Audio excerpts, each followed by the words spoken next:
And blessed to be a part of your day. Joining us now, our great friend from California. Up a little early today, but she's always up doing the work of the American people. Melanie Morgan joins us now. Good morning. Hey, Kevin, how are you doing? Not bad. What do I kind of go back and forth with all of your former ilk coming here to the Gem State. What would you like to say to them?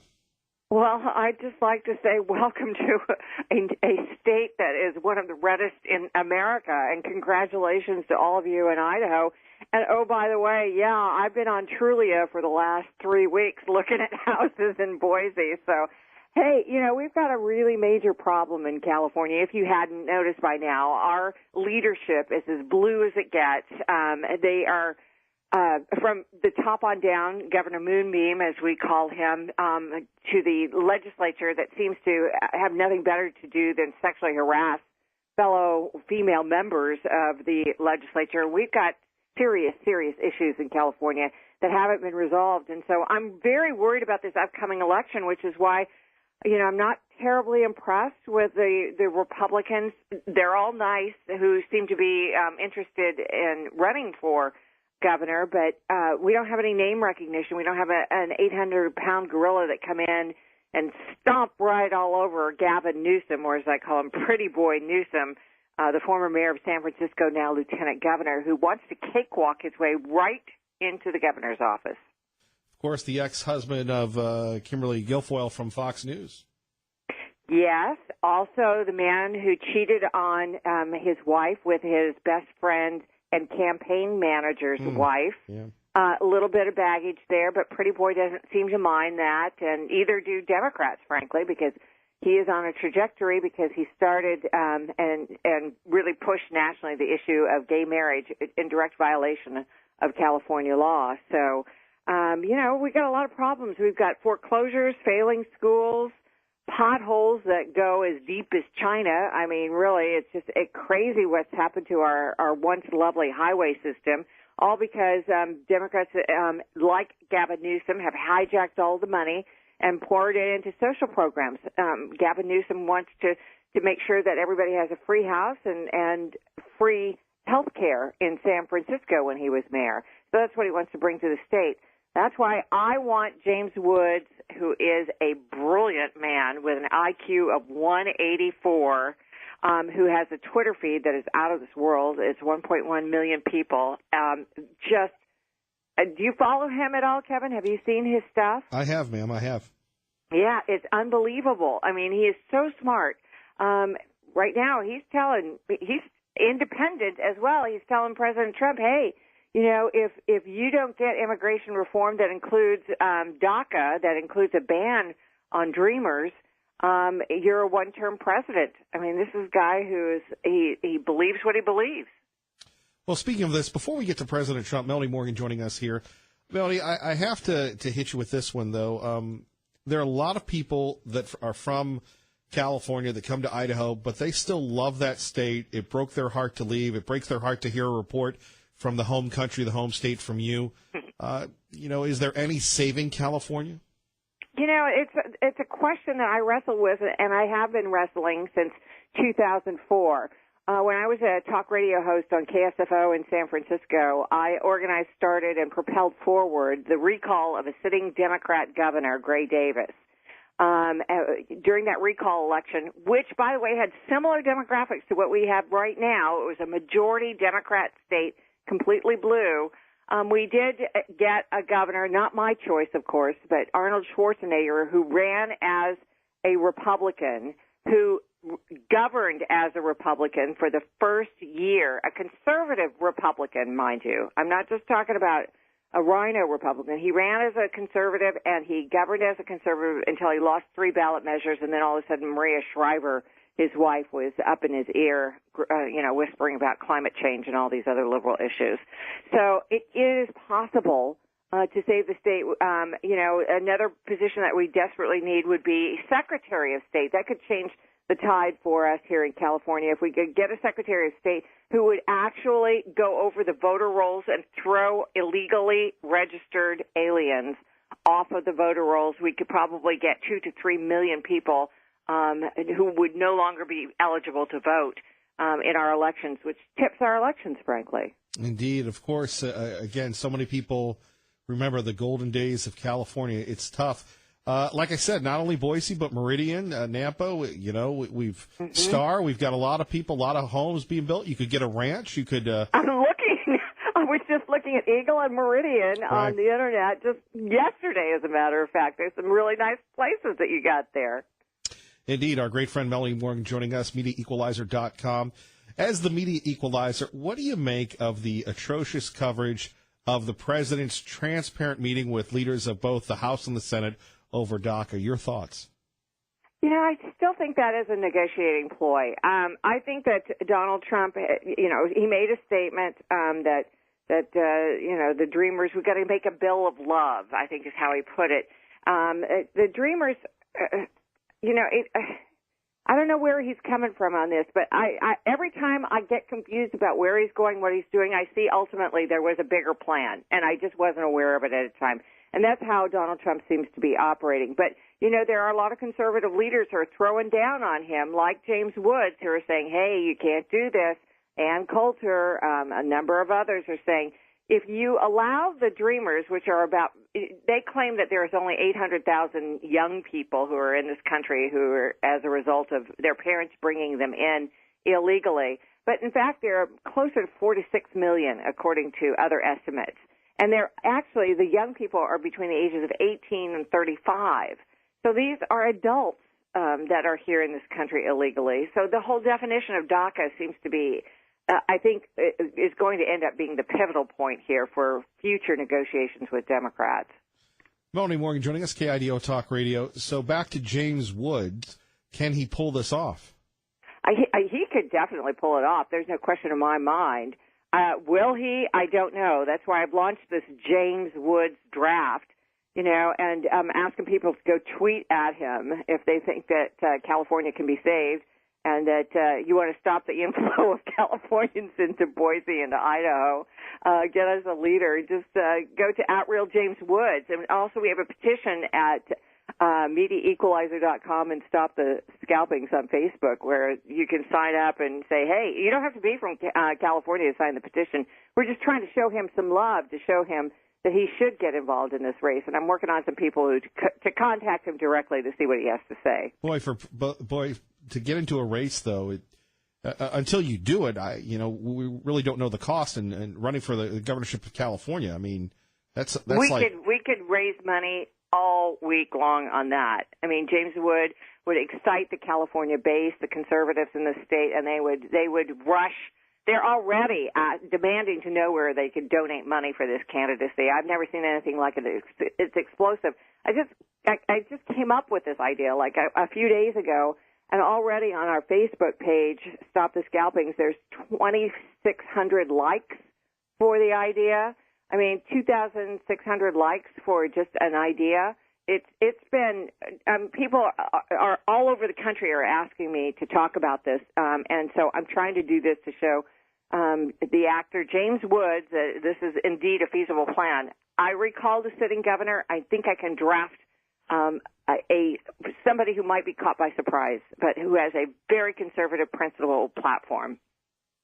Indeed, it would make a lot of news. MediaEqualizer.com if you want to catch Melanie Morgan. Kevin Miller in the morning here at KIDO Talk Radio. So do you think there'll be a deal on this DACA thing? Yeah, I think there's going to be a deal. I don't know what the deal is going to look like. I was just reading this morning that Stephen Miller, who's one of the senior presidential aides, who is a hardcore guy when it comes to holding the line on immigration, is standing in the way of the Democrats running over the Republicans. The Republicans keep wanting to surrender before there has even been a meaningful negotiation, and he's not allowing that to happen. So I have to give the people surrounding the president kudos. I do know that Donald Trump it's non-negotiable on the wall. The wall will be built. There will be no deal making on that. So I guess it's going to come down to a grand stare down on this between Democrats and Republicans. Melanie Morgan joining us, Kevin Miller at KIDO Talk Radio. I have to go back to California. It fascinates me. I live in Star, Idaho, next to Eagle, and both my neighbors are from California. It's very strange. My best friend just announced that he has purchased a property in Eagle, and he is going to be building a home there and is asking all of us to come on up.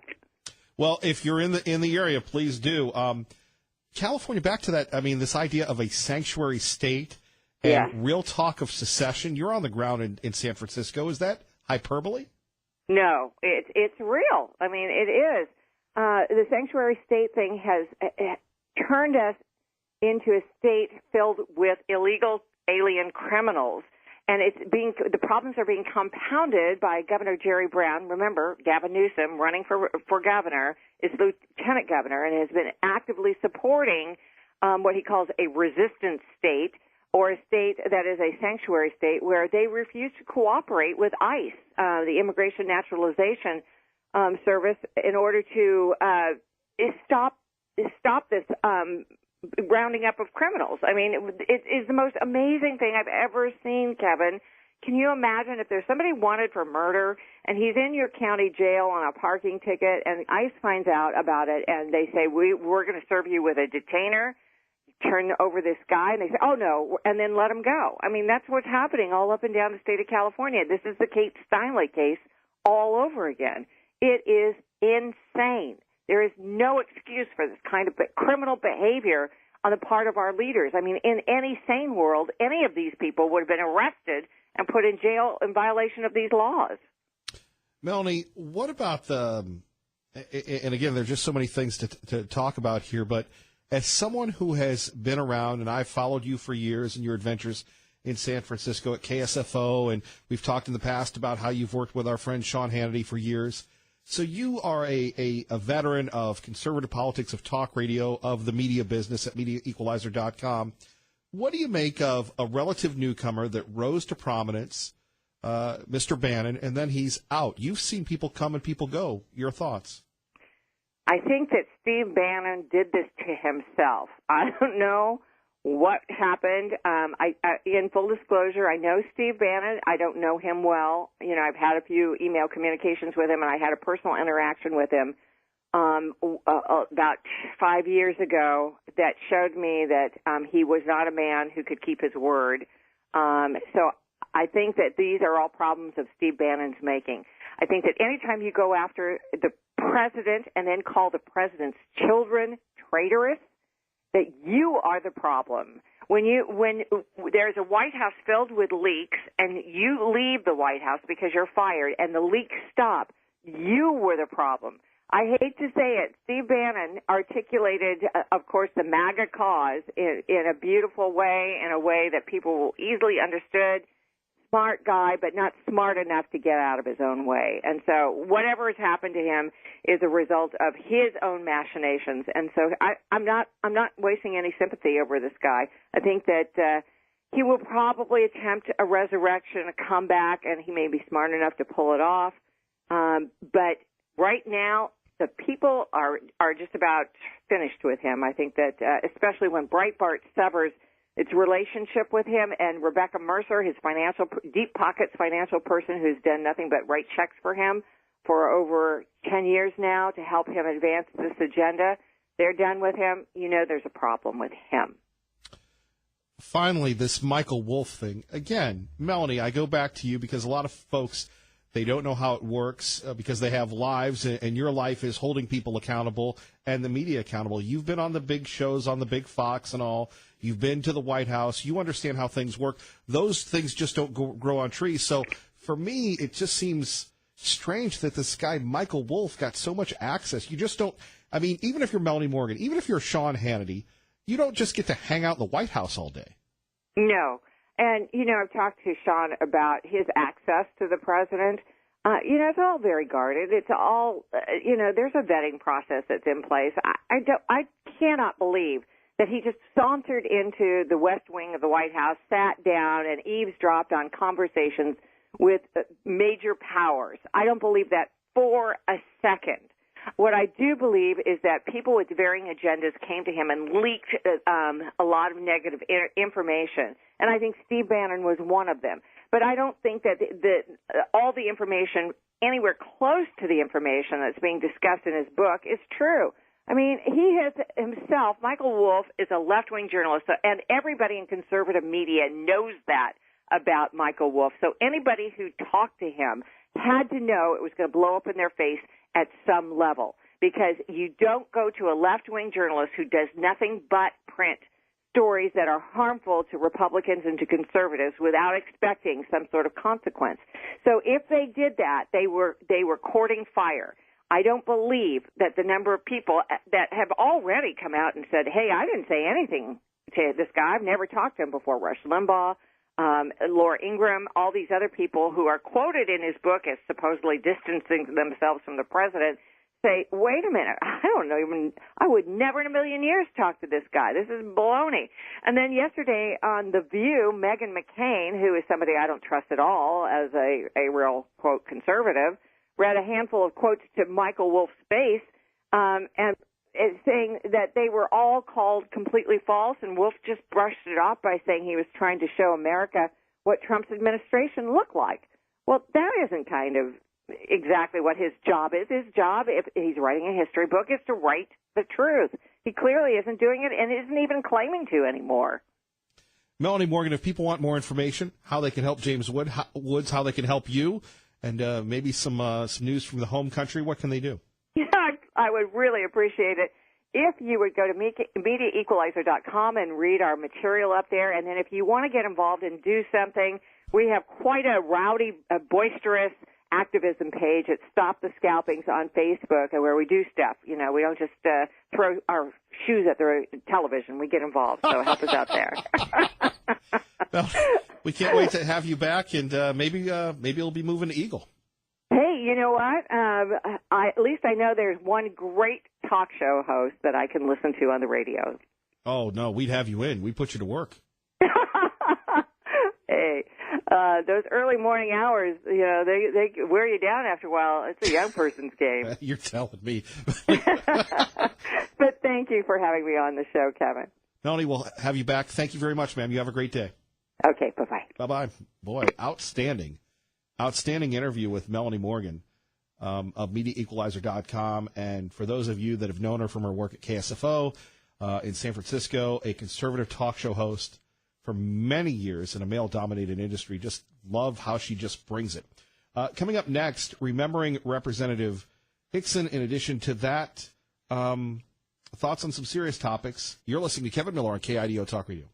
And blessed to be a part of your day, Kevin Miller in the morning at KIDO Talk Radio. Phone numbers 580-5436, 580-KIDO. And, by the way, because we've had so many people moving here from California, and people have accused me of bashing the folks from California, not the good conservatives, but the progressive libs that are coming here and hugging trees and doing whatever else they do and running through the forest and such. Everybody has their opinion, and it's welcome here at 580-5436, 580-KIDO. Do love having Melanie Morgan on, but you take a look at a state that is lost. You're talking about the loss of Constantinople when you had the folks take over from the Christians, when the Muslims came in and took it over. Now you look at California with the libs continuing on, talking about a sanctuary state and seceding from the country. It's just crazy. Always entertaining to hear from the folks from California at 580-5436. By the way, the booming continues. Just even in Star, where I live, a relatively quiet neighborhood, we've got drills and not U-Hauls, but mechanical shovels and just going crazy at all hours of the night. And somebody, whether it's the folks running for governor, whether it's the folks running cities, are going to have to deal with a massive urban planning problem. I mean, the roads just can't take it. You look at the roads right now, they can't take it, which is fascinating, except if you're stuck in traffic. By the way, at KIDOTalkRadio.com, we have our gubernatorial poll going on. Who's it going to be? We've got the list of candidates. We'll go over that. You can always sound off at 580-5436. Traffic and weather together, KIDO. And Kevin Miller in the morning here. Coming up next, we will talk about the former Idaho Republican state lawmaker, Brandon Hickson, who was found dead. New allegations coming out concerning him and this possible investigation, and the idea of how to prevent suicide, how to keep loved ones around, despite these troubling allegations. That's next with me, Kevin Miller, on KIDO Talk Radio. Good morning, Maggie. Good KIDO Talk Radio, Kevin Miller in the morning here. Phone numbers 580-5436, 580-KIDO. And whether you go to any news source, really the big story people are talking about is the former wife of the departed Brandon Hickson spoke to the Associated Press. And as we've talked about, and we have done a Miller Minute on it, we will continue to do that. Our thoughts and prayers go out to his family and his colleagues that have known him, and he took his own life. And obviously we want to prevent that here in Idaho and across the country. Tough one. So here you have his ex-wife, Danielle Irvin Hickson, talked to the Associated Press, made allegations about abuse by her ex-husband. Quote, I had no idea it was happening. Apparently, the Boise woman said, adding, the girl who told her kept it quiet for very long times. Allegations that he molested two girls, including a young female relative who was abused for more than 10 years. You have people from the Hickson family very upset, telling the Idaho Statesman the level of detail was very distressing. Quote, Danielle has brought forth many allegations. She's put the minor children on the front line of this tragic battle, which they never should have been, said Kale Olson of Nampa. This should have remained private and not exposed by her in any manner that it has been. Airing dirty laundry is not something that we pride ourselves on here at the Kevin Miller Show. But these are issues that have to be resolved. Apparently, they were married for 10 years until their divorce 2 years ago. She said the suicide robbed her family's hopes of finding justice and closure through the legal system. She told the police about the abuse. She said, quote, Brandon made people believe that he was a stand-up, morally correct person, but behind the house walls, he would cheat on me and molested children. Again, unsubstantiated allegations. He was under investigation. He resigned, and then he moved on, was pulled over twice for drinking while intoxicated, and then took his life. One thing that I've learned from you, and I learn from you every day, is the power of responsibility, accountability, and forgiveness. We don't know if these allegations were true. If they happen to be true, if they are true, then Brandon should have held himself responsible for it. But really, to bring this out now, does that serve anyone? It serves the Associated Press of the state of Idaho because they get a big story. And maybe one of the reasons why, and look, I've been recognized as a journalist and have my training in journalist. Maybe the reason why that we pride ourselves on being, a commentary show, an opinion show is, I don't know if I could do that. You recall, if you listened earlier with our interview with House Minority Leader Matt Erpelding, we saved him from himself, where initially he made a little bit more open statement about marijuana. And we asked him to revise that, and he did. But to be a journalist, and look, that's a special thing. When the troops were leaving to go to Iraq, they let the journalists in, and they're saying goodbye to their families. And you have people taking photos and stuff, and that's their job. I totally get it. That's their job. But on the other hand, I sit back and I think to myself, I don't know if I could do that. I don't know if I could interview someone about someone who had committed suicide and then publish those comments. On the other side, people say, look, the truth has to be known. But again, it cost someone their life. So a note to people that feel that they're not loved, a note to people that think that it's insurmountable. It never is. And you shouldn't take your own life, right?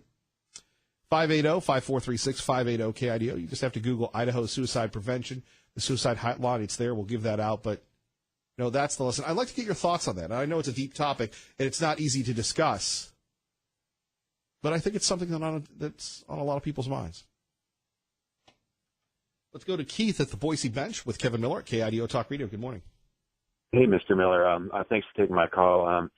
your comments about the poor man's suicide is just so tragic. I can't hardly take it. But I was calling in a slightly different subject matter. I wanted to, if I'm not too far off base with you, sir, I wanted to say, I'm 50 years old, and I went to BSU in the 90s, and I watched Mr. Al Gore come up to power, and his big shtick was, man-made global warming is going to kill us all, and the best thing we could do is not have children, because if we minimize the Earth's population, well, that'll save the Earth, because obviously people are the problem. And now, 30 years later, once our birth rate fell a little bit, look what they're doing. The Al Gore type of people, they're flooding our country with these refugees, and they're saying we just can't get enough people. And don't you find that amazing that they could have that 180-degree turnaround? Like back in the 90s, to save the Earth, no children. And now we need to bring them all here and give them all houses. And isn't that just the definition of crazy, or is it just me? No, you and I are the same age, and we've seen an incredible cultural turn that was accelerated under Obama. Look, you see people in the city of Boise that they're embraced by the mayor. He calls them, the welcoming city, and that dress differently, that have different morals and values. And look, you want to come to America, you want to come to America legally, you want to earn instead of take, well, good. But if you're on the dole and you're going to rewrite our entire culture led by progressives from the leadership in the city of Boise, I think people have a right to speak out, Keith, like you're doing, number one. And number two, to stand up and not to be called names for having beliefs counter to the liberal loons. Yes, sir. I saw one woman who works for a local refugee center. She was interviewed on one of the local news channels, and she was stating something to me I also consider crazy. She was saying, the more refugees we bring in, that just shows the world that we're not racist. I'm like, what? I thought the whole point of you leftist type people was to minimize the Earth's population to save us from man-made global warming, and now you're flooding our country with these people that are not even Americans. I don't understand leftists in the least, and I'm afraid I think they're nuts half the time. And I do live on the Boise bench, and I was raised in the state of Michigan as a child, and I watched Detroit just fall apart. And that's what I'm seeing on Orchard Street where I live. That's what I'm seeing happen in my neighborhood now. It's starting to look like Detroit. And, I don't have the money to move to Eagle, so I'm kind of stuck here. And I don't know what to do. Well, and you have people in Eagle, you have people in Star that are bringing those folks out there. I mean, that's the tough part. And, here's the deal. If you're a father or a grandfather or grandmother or mother, you're looking at what is the future for your kids. I mean, used to be Idaho was safe from all this stuff. And because you were born in Michigan, I was born in Ohio, I don't think that we have the same stigma that a lot of people in Idaho have where, they're trying to prove that they're not racist. This is the most racially tolerant place to live that I've ever lived in. And you have people saying because of what happened in northern Idaho that they're all crazy about being called racist. It's total opposite here. Yeah, this is a great place. I've lived here since the Air Force station here in the mid-'80s, and I've been here ever since. I bought my house on the bench in 1994, and I love this place. It's got better weather than where I grew up. It's got great mountain biking. It's just heaven on earth, man. But I'll tell you what, I don't know how many more of these refugees we can take. And I don't know. I hope these people know what they're doing. That's all I can say, Mr. Miller. Well, Keith, great to have a Gen Xer listen and call the show. We're very honored to have you, sir. Have a great day, sir. All right, you as well, and thank you for your service. Bye. Bye-bye. Let's go to Jim in Boise with Kevin Miller on KIDO Talk Radio. Good morning, Jim. Morning, Kevin. I was going to make a real quick comment on what Keith was saying. It's kind of like what's happening in Germany now. Merkel, I think, with guilt and everything, is bending over backwards, to be the opposite of Hitler, letting everybody in, and that's causing problems. But the reason I called was that you had a thing in the news about the flu. Now, I think I may have been the first one in this place. In fact, I may have been a carrier because I think I got the flu the latter part of August.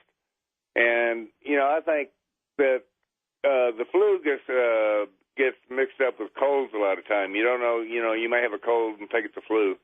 Anyway, it was a drainage down my throat, and the fever didn't last too long, but I had a deep chest cough and irritation, for about a couple of months. It might have been bronchitis, might be walking pneumonia, but I was just going to say that. Well, maybe you just have a weak system. No, I don't think so. Maybe I think you have I think you're weak. I've got very good genes. I'm not talking about your Levi's, I've only gotten one flu shot. That was the swine flu back in 1976, and I fight off everything with no need for outside chemicals. And apparently, you didn't fight this one off. Well, I did. My brother was telling me, whenever I'd talk, I'd have to cough. And my brother was telling me to go to the doctor. Well, I never did, but I fought it off. It took a while, but I fought it off.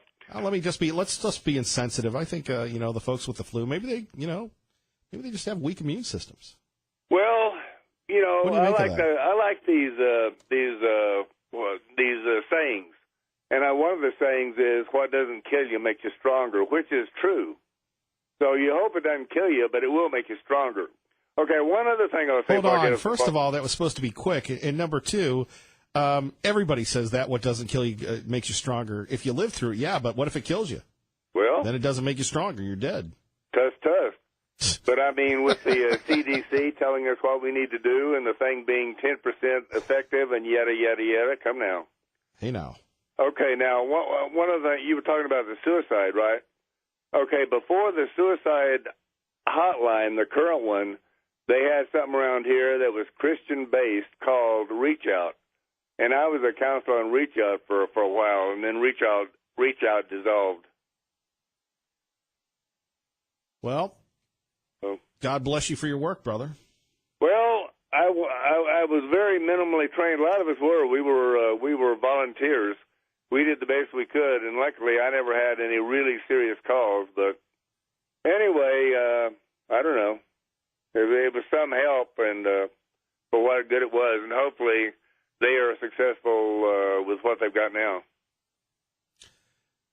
Jim, God bless you. Thank you for listening. Take care. God bless you. All right. Bye-bye. Bye-bye. KIDO Talk Radio.